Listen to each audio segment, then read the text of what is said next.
Mr. Chairman, before I begin, I know you're being very mindful of the clock, so I just want to say I have two initial, more substantive questions, and then I think two very brief questions, but are very important. So I'll get right to it. Judge Jackson, I am so glad that you take some pride in sharing your family's story, as you should. I know I take pride in sharing mine. My colleagues have heard it, but I never get tired of reminding folks that I am the proud son of immigrants. My parents came to the United States from Mexico decades ago, and through their hard work and determination, they raised three of us. My sister, my brother, and I, we all attended and graduated from college, and we've all found successful careers in public service. Now, it's a story that is shared by hardworking immigrant families across the country. And over the course of generations, families who work diligently each day to create a better life and to contribute to the country. Whether it's as farm workers, short order cooks, celebrity chefs, software engineers, or tech CEOs, as school custodians, teachers, principals, whether they're documented or undocumented, people who migrate to this country seeking asylum, seeking refuge, or a shot at the American dream, all deserve to be treated with dignity and humanity. Now, unfortunately, our laws and our courts don't always do that. Beyond our often cruel and counterproductive choices that we've made over the years when it comes to immigration policy, the language that we use to speak about immigrants can often have dehumanizing effects. For example, in the Immigration and Nationality Act, it's replete with references to quote-unquote aliens. And court opinions written by federal judges across the country can be found referring to undocumented persons as, quote, illegal aliens. Now, I know NASA has put a man on the moon, and there are billionaires increasingly exploring space. But let's be clear, no person is an alien, and no human being can be illegal. So with that context, I read your immigration-related decisions on the district court with great interest. Now, beyond the substance of your opinions, what stood out to me is that you seem to have tried to avoid making the same choice as many of your predecessors and many of your colleagues. When not quoting statutes or precedent, your opinions appear not to refer to immigrants as alien or illegal. Instead, use terms such as undocumented and non-citizen. I hope that was a conscious choice. The language we use and the language our courts use to describe people, whether immigrants, the formerly incarcerated, individuals who identify as LGBTQ, or other historically marginalized people, really matters a great deal. Our language matters. It's exactly for that reason that 6 years ago, Congress passed a bill to remove derogatory and offensive references to Black Americans, Asian Americans, and Native Americans from the U.S. Code. And it's why last year President Biden ordered the Customs and Border Protection Agency and ICE to stop referring to migrants as illegal immigrants. With all that said, Judge Jackson, do you agree that the language we use to describe one another and the language used by the bench matters? Thank you, Senator. As I mentioned earlier in this hearing, judges are the only branch of government who are required to write our opinions, to explain our decisions. And I have long believed in that capacity, that our clarity and language matters. We're explaining the law to people, and people read and understand what the law is, what the rule of law is in this country through the opinions of judges. So they do matter, language. Thank you. Now I want to discuss with you an issue of law and technology, an issue previously raised by Senator Ossoff earlier today, and I'm excited to talk to you about this topic. Just as an aside, any day that an MIT engineer gets to question a Harvard lawyer, it's a good day. So thank you for indulging. But as you know, the Supreme Court only hears a tiny fraction of all federal appeals. That means that the cases that get to the Supreme Court are typically either new questions of law or very difficult questions of law. And I think the intersection of law and technology is one where many cases are both new and difficult. Over the course of human history, innovation has constantly disrupted our culture and our norms. And for the most part, with good intentions, but societal benefits have not always been the result of innovation. Innovations have challenged us to respond with new means of safeguarding basic rights, whether in the context of privacy, security, competition, employment, just to name a few. And I appreciate that the speed of innovation will always challenge our ability to keep the law up to date with new technologies and their impact. I've grappled with this question as a city council member, as a state senator, as a secretary of state, and now as a United States senator. But clearly, it's also a challenge for the courts, which often have to decide cases during that period between technological progress and the enactment of new laws that seek to account for that progress. Now, new technology alone has given rise to a number of fundamental questions of law, as you mentioned yesterday and earlier, including how the Fourth Amendment applies to new contexts that no founder could have ever contemplated. And likewise, the court has to grapple with questions like how copyright law applies to computer code. And in the coming years, new technologies will present new questions, not just in the context of the Fourth Amendment, but in areas of communications, energy, transportation, healthcare, and many others. So if you can take just a minute, Judge, to discuss the challenges that courts at every level face in addressing cases involving new and emerging technologies, and how you, as a Supreme Court justice, would begin to prepare for these types of cases. Thank you, Senator. The court does get cases that involve disputes that touch on technological innovation, whether it is something like copyright kind of case, or a patent kind of case, or the Fourth Amendment search and seizure. New technologies do intersect with what the law says in the Constitution and in statutes. And at least as far as statutes are concerned, it's certainly much easier for judges who are doing their duty to interpret the law if Congress makes changes that update the statutes to track the modern innovations.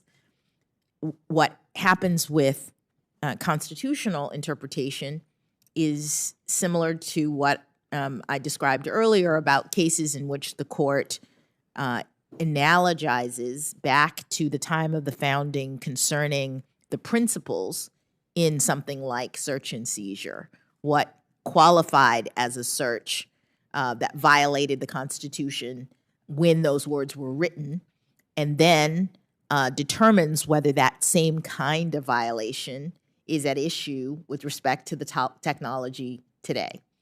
And the court has done that with respect to searches regarding cell phones, police access to GPS data, tracking technology that is put on vehicles, because these disputes do come up.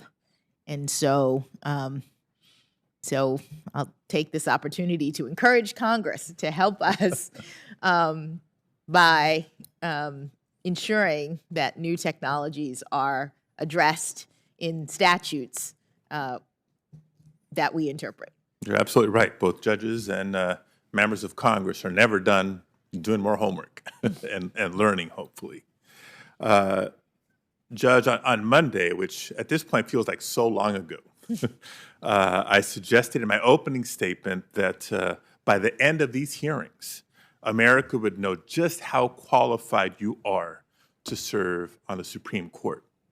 And over the course of this hearing, I think the American people have seen that and have gotten to know you as a person. They have heard your family's journey and everything that your nomination represents. Now, I also said on Monday that your qualifications bear repeating over and over again. And so, Judge, with your help, I'd like to remind the committee and the American people once again just some of your incredible credentials. Yes or no? After law school, did you serve as a law clerk for a district court judge, a court of appeals judge, and a Supreme Court justice? I did, Senator. Yes or no? Did you practice law for more than 10 years before becoming a judge? Yes, Senator. And did that include time in private practice and time as a federal public defender? It did. How many years have you served as a federal district court judge? I served as a federal district court judge for, I believe, 8.5 years. And circuit since then? Circuit since last June. And as a district court judge, approximately how many opinions did you write? I think we've covered this before. As a district court judge, I believe I wrote somewhere in the neighborhood of 560. With a very low rate of having been reversed, if I've done my homework correctly. Look, I can go on, and don't worry, Mr. Chairman, I won't. But Judge Jackson, for 2 days, here's what I've seen. I've seen a number of my colleagues trying to engage with you in good faith on questions about the law, and you've answered them fully, fairly, and thoughtfully in every instance. You've shown yourself to have the keen intellect and legal acumen to serve on the Supreme Court. Now, you've also sat here and politely listened as some of my colleagues have attempted to disparage your judgment and character based on allegations that even, as Senator Booker pointed out, conservative commentators have called meritless to the point of demagoguery. And through that, you've shown clearly that you have the temperament to serve on the Supreme Court. Now, this confirmation hearing has been a reminder, and in some ways, a new Exhibit A, that for people of color, particularly those who have the audacity to try to be the first, often have to work twice as hard to get half the respect. Judge Jackson, I offer that with your talent and exemplary qualifications on full display, if my colleagues truly believe in maintaining the legitimacy of the Supreme Court, if they really care about Americans' faith in the judicial system, they will see that even if they may disagree with you on a particular area of the law, that you're exactly the type of judge that should serve on the Supreme Court. You're exactly the type of judge that should receive bipartisan support, not just from this committee, but from the full Senate. And if any senator doesn't, then I hope they'll think long and hard about what it says to the country about the politicization of the Supreme Court. That if someone is eminently qualified as Judge Jackson in all the ways that we've been discussing, cannot receive bipartisan support.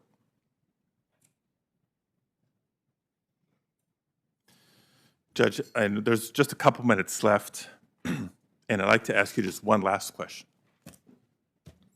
Last Friday, in my preparation for these hearings, I took the opportunity to spend some time with a group of students at South San Francisco High School. I went there to speak with them about this historic Supreme Court nomination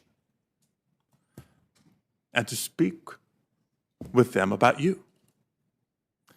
We had a great conversation about how the court's decisions affect the everyday lives of Americans and about the past and the future of the Supreme Court. But as I was speaking with the students, I couldn't help but be reminded of my own high school experience when one of my teachers discouraged me from applying to MIT because they didn't want me to be disappointed. I turned that discouragement into motivation. Judge Jackson, I know that you too have been doubted on your way to the seat that you find yourself in today.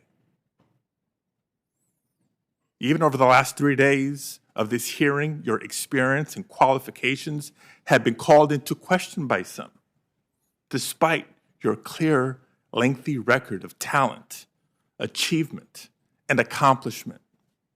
So I want to end my time today by asking you this question. On behalf of the young people I visited with last Friday in South San Francisco, and for the many others across the country who are watching this confirmation hearing today, what would you say, Judge Jackson, to all those young Americans, the most diverse generation in our nation's history? What do you say to some of them who may doubt that they can one day achieve the same great heights that you have? Thank you, Senator. That was very moving. And I appreciate the opportunity to speak to young people. I appreciate it very much. I do it a lot for the reasons that you have articulated. I hope to inspire people to try to follow this path because I love this country, because I love the law,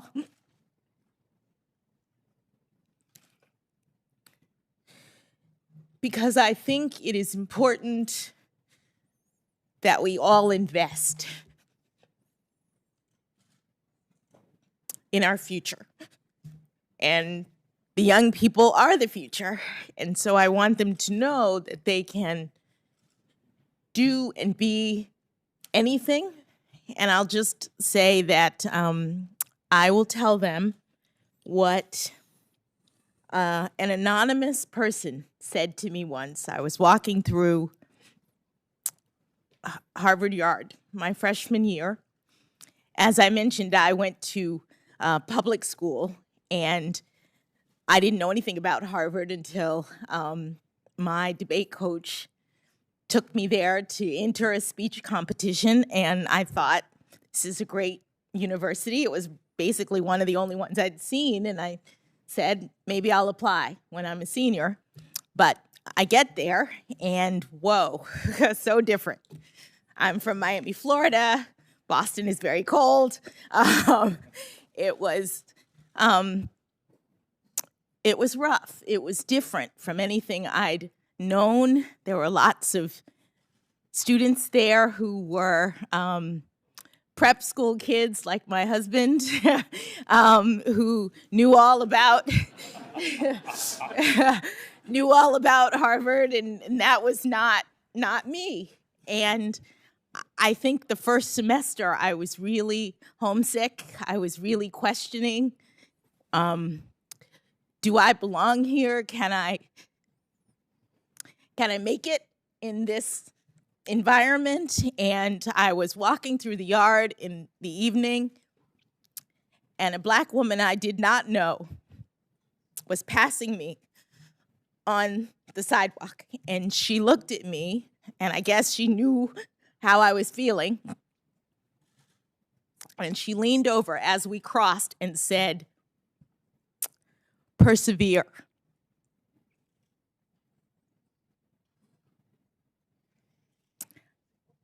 I would tell them to persevere. Thank you, Judge Jackson. You don't have to hope. I'll tell you right now, you do inspire. You are an inspiration. Thank you. And I will associate myself with the closing words of my colleague and my brother, Senator Booker, that I too refuse to let anyone steal my joy. Thank you, Mr. Chair. Thank you, Senator Padilla. Senator Tillis.